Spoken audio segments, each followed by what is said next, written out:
Halo teman-teman semua, bagaimana kabarnya? Semoga teman-teman sehat selalu dan penuh semangat dalam mengikuti pembelajaran mata pelajaran administrasi perpajakan.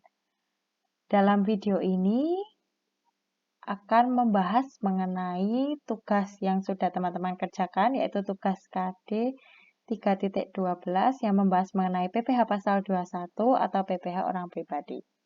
Dalam tugas ini terdiri dari 2 soal yang teman-teman bisa akses di LMS dan tentunya teman-teman sudah mencoba mengerjakan juga. Dalam video ini kita akan membahas setiap soalnya agar teman-teman lebih memahami mengenai apa yang teman-teman sudah kerjakan dan pemahaman teman-teman juga semakin mendalam mengenai materi PPh pasal 21 ini. Kita langsung saja untuk pembahasan nomor 1. Di sini telah terdapat informasi bahwa Sani ini telah menikah dan memiliki 2 orang anak. Istri Sani tidak bekerja dan Sani ini bekerja di PT Sanex sebagai direktur dengan gaji setiap bulannya sebesar 12 juta rupiah. Perusahaan Sani ini mengikutkan semua pekerjanya program Jamsostek. Ada 2 yang diikutkan, yaitu premi asuransi kecelakaan kerja dan premi asuransi kematian yang dibayarkan oleh PT Sanex sebesar 2% dan 1% dari gaji. Kemudian selain mendapatkan asuransi, Sani juga memperoleh tunjangan jabatan sebesar 10% dari gaji yang diterima setiap bulannya dan uang makan sebesar Rp1.500.000. Selain itu, PT Sanex juga membayar iuran jaminan hari tua sebesar 3,7% dan Sani membayar iuran pensiun dan jaminan hari tua sebesar Rp250.000 dan Rp300.000. Dari data atau keterangan di atas, kita diminta untuk mencari yang pertama penghasilan neto Sani selama 1 tahun, yang kedua PKP atau penghasilan kena pajak Sani selama setahun, dan yang terakhir kita diminta menghitung PPh pasal 21 yang dibayar Sani setiap bulannya. Kita langsung saja mengerjakan yang soal untuk 1A, mencari penghasilan neto. Untuk mencari penghasilan neto ini, kita harus mengetahui dulu total pendapatan bruto dan total pengurangannya. Untuk yang pertama, kita langsung saja mencari total atau jumlah pendapatan bruto. Dari informasi yang ada, yang pertama kita bisa catat dan mulai untuk menghitung yaitu ada gaji pokok. Gaji pokok yang diterima Sani setiap bulannya sebesar 12 juta rupiah. Selain gaji pokok, Sani juga menerima tunjangan jabatan sebesar 10% dari gaji tiap bulannya. 10% dari 12 juta rupiah yaitu Rp1.200.000. Selain tunjangan jabatan, Sani juga menerima tunjangan uang makan setiap bulannya sebesar Rp1.500.000. Di sini ada JKK dan JKM. Kenapa JKK dan JKM ini menambah pendapatan bruto Sani? Karena ini dibayarkan oleh perusahaan. Nah, maka dari sini kita ketahui tadi di soal JKK-nya yaitu 2% dari gaji. Jaminan kecelakaan kerjanya 2% dari gaji diperoleh angka atau hasil sebesar Rp240.000. Kemudian untuk jaminan kematian, premi jaminan kematian ini 1% dari gaji pokoknya, maka diperoleh hasil sebesar Rp120.000. Dari gaji pokok, tunjangan jabatan, tunjangan uang makan, JKK dan JKM kita jumlahkan, maka ketemulah jumlah pendapatan bruto sebesar Rp15.060.000. Kita sudah menemukan jumlah pendapatan bruto, sekarang kita mencari jumlah atau total pengurangan. Untuk pengurangan sendiri, yang pertama terdiri dari biaya jabatan. Biaya jabatan ini cara menghitungnya yaitu 5% dikalikan dengan jumlah pendapatan bruto. Berarti dalam kasus ini 5% dikalikan dengan Rp15.060.000. Maka ketemunya yaitu sebesar Rp753.000. Loh, kenapa kok di sini tidak ditulisnya sebesar Rp753.000? Karena seperti materi yang kita bahas sebelumnya, untuk biaya jabatan maksimalnya selama 1 bulan itu ditulisnya sebesar Rp500.000. Berarti kalau untuk 1 tahun maksimalnya ditulisnya Rp6 juta. Kemudian yang kedua ada biaya atau iuran pensiun. Di sini biaya atau iuran pensiun kita bisa cermati pada bagian ini. Sani membayar iuran pensiun dan jaminan hari tua sebesar Rp250.000 dan Rp300.000. Berarti untuk biaya atau iuran pensiun sebenarnya Rp250.000. Tapi kita ingat lagi untuk biaya dan iuran pensiun juga ada ketentuan seperti biaya jabatan. Maksimalnya nominal yang ditulis dalam 1 bulan yaitu sebesar Rp200.000. Berarti kalau untuk 1 tahun itu sebesar Rp2.400.000 maksimalnya. Yaitu kita sudah tulis 200.000, kemudian untuk iuran tunjangan hari tua. Iuran tunjangan hari tua ini yang kita tuliskan yang SANI membayar. Dari SANI yang membayar, bukan yang PT Sanek membayar. Kenapa SANI membayar? Kita tulis dulu ya teman-teman untuk iuran THT sebesar Rp300.000. Tadi kita lanjut ke pertanyaan sebelumnya, kenapa kok SANI membayar? Yang dihitung yang punya SANI, bukan yang PT Sanek. Karena kalau untuk yang PT Sanek ini, iuran hari tua, jaminan hari tua sebesar 3,7% ini tidak kita hitung, karena ini nanti kan akan diberikan pada waktu SANI mengundurkan diri atau resign dari perusahaan, atau ketika SANI pensiun. Jadi tidak kita hitung saat ini, karena nanti akan terjadi atau akan kena double pajak. Sehingga tidak kita hitung saat ini, jadi nanti kita hitung ketika SANI telah mengalami kejadian yang seperti kita sebut sebelumnya untuk menghindari terkena double pajak seperti itu. Kemudian kita dapat menghitung total pengurangan dengan cara menjumlahkan biaya jabatan, biaya iuran pensiun, dan iuran tunjangan hari tua, dan ketemulah total pengurangan sebesar Rp1.000.000. Dari sini kita dapat mencari pendapatan itu 1 bulan dengan cara jumlah pendapatan bruto ini kita kurangkan dengan jumlah pengurangan. Maka ketemulah pendapatan itu 1 bulan sebesar Rp14.060.000.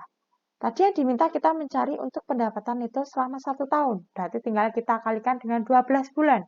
Ketemulah Rp168.720.000. Untuk 1A sudah berhasil kita kerjakan, kita jawab. Kemudian kita berlanjut ke 1B. Kita diminta mencari PKP SANI selama setahun.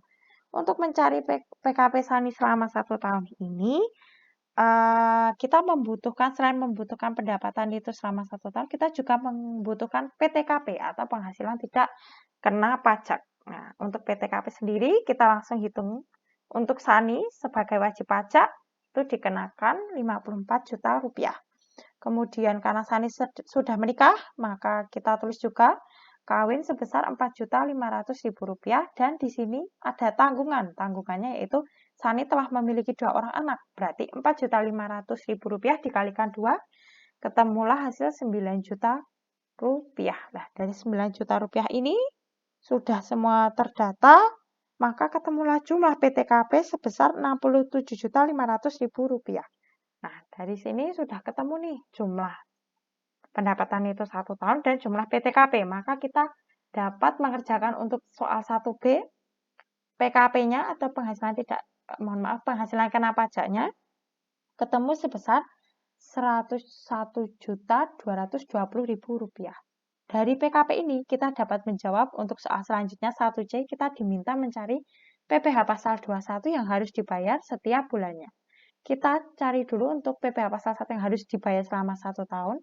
Dengan cara ini, menggunakan patokannya PKP. Ini sebesar Rp101.220.000, berarti akan terkena pada tarif yang lapisan 1 dan kedua, karena 101 juta itu ada di tengah-tengah ini ya, 15%, atau tarif pajak 15% ini yang lapisan kedua. Berarti kita hitung untuk yang tarif pertama, 5% dikali Rp50 juta, ketemu Rp2.500.000.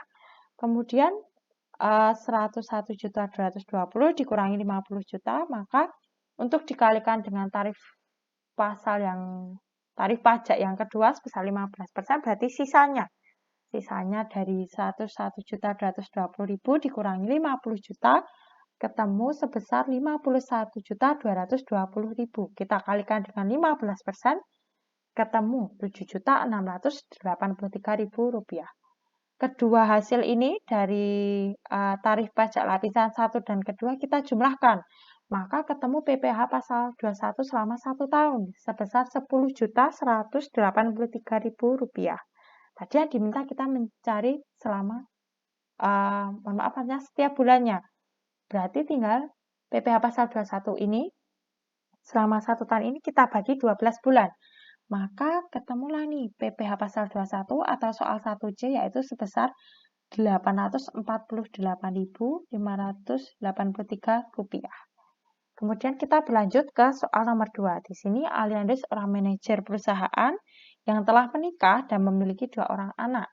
Mempunyai PKP atau penghasilan kena pajak sebesar 300 juta rupiah. Mungkin yang di sini dimaksud ada sedikit kesalahan, makanya per tahun ya teman-teman, bukan per bulan. Seperti yang telah kita kerjakan di soal sebelumnya ini, PKP-nya kan selama 1 tahun. Nah, di sini untuk soal kedua ini kita diminta untuk menghitung besarnya PPh pasal 21 yang harus dibayar Aliando.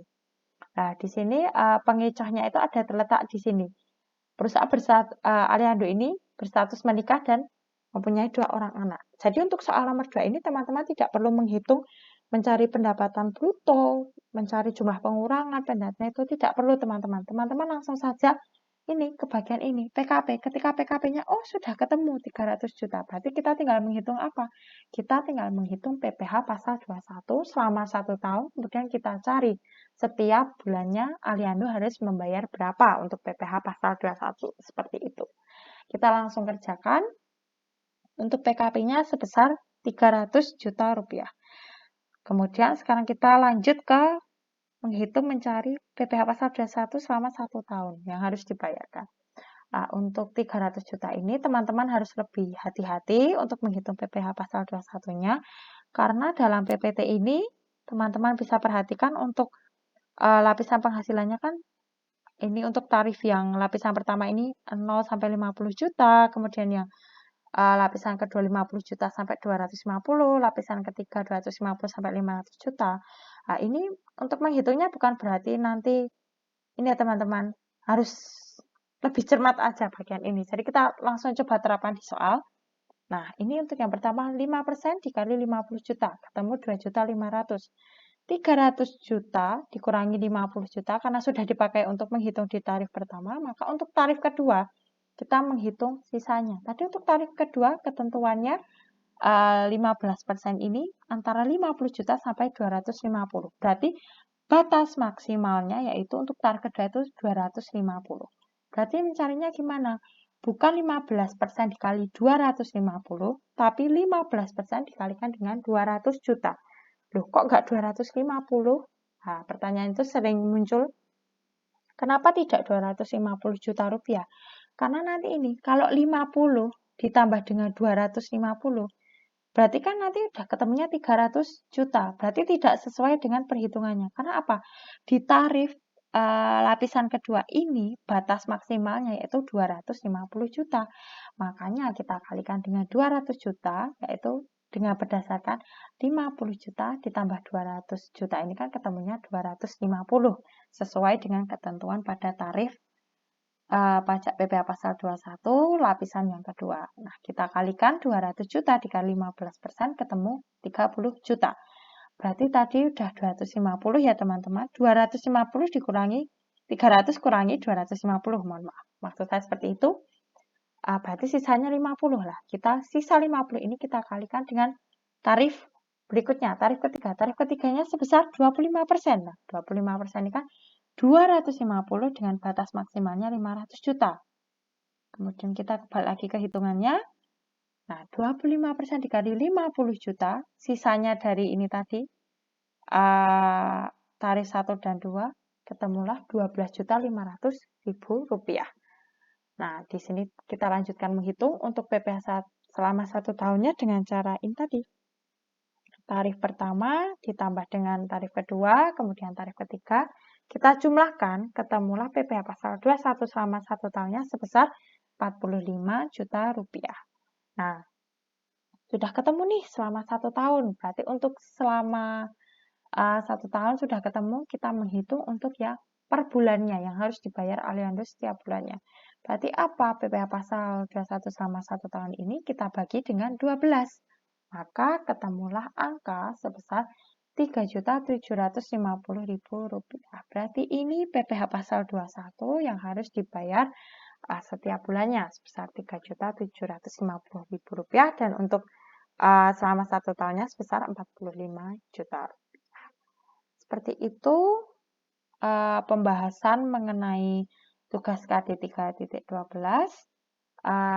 Kiranya video ini dapat membantu teman-teman semakin memahami materinya dan mungkin bisa juga menjadi koreksi apabila ada pekerjaan yang belum sesuai.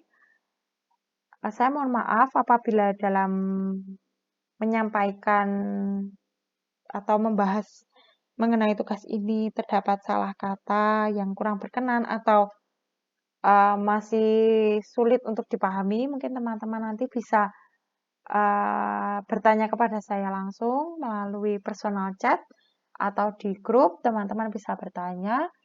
Dan saya terima kasih karena teman-teman telah meluangkan waktu untuk melihat video tutorial ini. Kiranya teman-teman semua sukses selalu dan tetap semangat mengikuti pembelajaran administrasi pajak. Seperti itu. Terima kasih.